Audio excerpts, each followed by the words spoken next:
श्रीपादराजं शरणं प्रपद्ये. अध्याय 46. श्रीपादांच्या चरण पादुकेवरील मंत्राक्षतामध्ये वाढ. पादुकांची श्री भास्कर पंडितांना भेट. आम्ही भास्कर पंडितांकडून परवानगी घेऊन प्रयाणास सिद्ध झालो. भास्कर पंडित थोडा वेळ ध्यानस्थ झाले.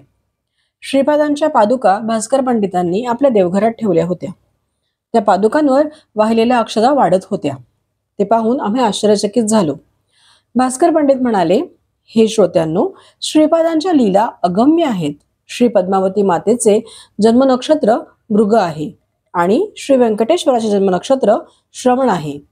उत्तरा फाल्गुनी नक्षत्र पद्मावती मातेस मित्र तारा आहे, तर श्री व्यंकटेश स्वामींना ते परममित्र तारा असल्याने त्यांचे लग्न नक्षत्र उत्तरा फाल्गुनी आहे. आज सुद्धा उत्तरा फाल्गुनी नक्षत्र आहे.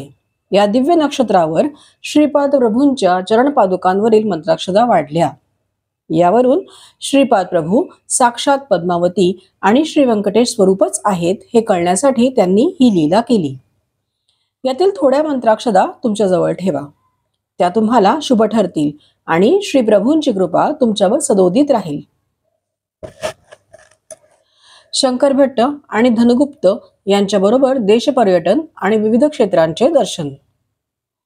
आम्ही प्रवासाचा संकल्प करून बैलगाडीने प्रवास सुरू केला. ती बैलगाडी एका लग्नाच्या वरातीची होती. या वरातीतील वैश्यप्रमुख घोडागाडीतून प्रवास करत होते. ते कोडविडू गावास जात होते.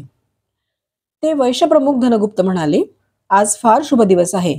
तुम्ही बैलगाडीतून प्रवास करून श्रीपाद प्रभूंच्या मंत्राक्षता लग्नघरी दिल्या, नंतर आम्हालाही दिल्या. ते पुढे सांगू लागले, मी एकदा व्यापाराच्या निमित्ताने पिठिकापुरमला गेलो होतो. तेव्हा मला श्रीपाद प्रभूंचे दर्शन श्री व्यंकटप्पया श्रेष्ठींच्या घरी झाले होते. त्यावेळी श्रीपाद प्रभू प्रेमभराने म्हणाले, तुझ्या पुत्राच्या विवाहासमयी मी मंत्राक्षता आशीर्वाद स्वरूप तुला पाठवून देईन. ज्यांच्याकडून मंत्राक्षता पाठवीन त्या ब्राह्मणास 2 वराह दक्षिणा दे. यानंतर आम्ही कोंडविंडू गावास पोहोचलो. येथे धनगुप्ताच्या मुलाचे लग्न मोठ्या थाटात पार पडले. या ठिकाणी आमची ओळख एका हिरे मोत्याच्या व्यापाराशी झाली. धनगुप्त कोडविडू या गावी थोडे दिवस राहिले. मी मात्र घोडागाडीने विजयवाटिका या स्थळी आलो. या महाक्षेत्रात कृष्णा नदी असून श्री कनकदुर्गा आणि श्री मल्लेश्वर स्वामी यांचे मंदिर आहे. कृष्णा नदीमध्ये स्नान करून मी देवदर्शन घेतले. देवीच्या देवळात मला एक वृद्ध संन्यासी भेटले. त्यांना अनेक दिवसापासून पिठिकापुरमला जाऊन श्रीपाद प्रभूंचे दर्शन घेण्याची तळमळ लागली होती. विजयवाटिकेतून निघून आम्ही दोघे काही दिवसांनी राजमंड्री क्षेत्री येऊन पोहोचलो.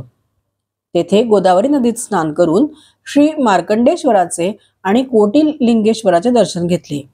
आमचा प्रवास श्रीपादांच्या कृपेने अत्यंत सुखकर होत होता. मी माझ्या बरोबरच्या संन्याशाला म्हणालो, थोड्याच दिवसात आपण पिठिकापुरमला पोहोचू. तेथील प्रभू अवतरित झालेले त्यांचे घर पाहू. श्री व्यंकटप्पया श्रेष्ठी आणि नरसिंह वर्मा यांची भेट घेऊया. श्रीपादांचे आजोबा श्री बापन्नाचार्युलू यांचे आशीर्वाद घेऊ. श्रीपाद प्रभूंच्या माता सुमती महाराणी, पिता अप्पलराज शर्मा यांची भेट घेऊया. यानंतर आपण पिठिकापुरमहून कुरुगड्डीज मध्ये जाऊन श्रीपाद प्रभूंचे दर्शन घेऊ. संन्यासी अत्यंत आनंदित झाला होता. मार्गातील अनेक देवालयांचे दर्शन घेत आम्ही थोड्या दिवसात पिठिकापुरमला पोहोचलो. श्री बापन्नाचार्युलूंच्या घरी आमची राहण्याची आणि जेवणा खाण्याची व्यवस्था झाली होती. श्रीपादांच्या अनेक बाललीला आम्ही भक्तजनांच्या मुखातून ऐकल्या. श्रीपाद प्रभूंच्या असंख्य लीलांचे वर्णन करणे सहस्रमुखी असलेल्या आदिशेषाला सुद्धा कठीण आहे. तेथे माझ्यासारख्या यकश्चित ब्राह्मणाची काय कथा. श्रीपादांचे भक्तांचे कुरुगड्डीस प्रयाण. श्री नरसिंहवर्मांच्या धर्मपत्नीने कुरुगड्डीस जाऊन श्रीपादांचे दर्शन घेण्याचा संकल्प केला. याच संदर्भात त्यांनी श्री व्यंकटप्पया श्रेष्ठी आणि बापन्नाचार्युलू बरोबर चर्चा केली. सर्वांनी मिळून एका मताने कुरुगड्डी जाण्याचा निश्चय केला. श्रीपादांचे माता पिता सुमती महाराणी आणि अप्पलराज शर्मा आपल्या पुत्राच्या भेटीची अत्यंत उत्सुकतेने प्रतीक्षा करत होते. या सर्व मंडळींनी 18 घोडागाड्या ठरवल्या. त्यात बसून सामानासह एका शुभ दिनी प्रातःकाळीच सर्वांनी प्रयाण केले. पिठापुरम ते कुरुगड्डी अंतर बरेच असल्याने प्रवासास कित्येक दिवस लागणार होते. सुमती महाराणीस आपल्या लाडक्या पुत्राचे मुख केव्हा पाहीन असे झाले होते. त्यांच्या आठवणीने त्या मातेच्या डोळ्यात पाणी तरळले. सर्वांनी तिला आता आपण श्रीपादांना लवकरच भेटणार आहोत ना असे सांगून तिचे समाधान केले. प्रवास चालूच होता. आई वडील, आजी आजोबा यांना श्रीपाद प्रभूंचे पुनर्दर्शन. सर्वांतयामी, सर्वांतर्यामी आणि माया नाटक सूत्रधारी असलेले त्रिकालदर्शी श्रीपादांना बसल्या ठिकाणी पिटिकापुरमहून येणारी मंडळी घोडागाडीसह दिसत होती.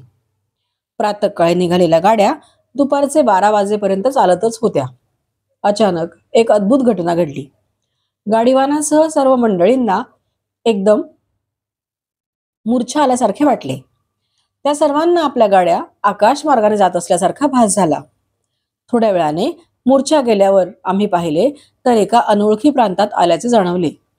गाडीतून खाली उतरून तो कोणता प्रांत आहे ते आम्ही पाहू लागलो. रस्त्याने येणाऱ्या एका वाटसरूत कोणते गाव आहे ते विचारले. तो म्हणाला, महाराज, हे पंचदेव पहाड गाव आहे. आज गुरुवार असल्याने आम्ही श्रीपाद प्रभूंच्या दर्शनास गेलो होतो. त्या महाप्रभूंनी त्यांच्या दर्शनास आलेल्या प्रत्येक भक्ताला क्षेमकुशल विचारून त्यांच्या आधिव्याधी दूर केल्या.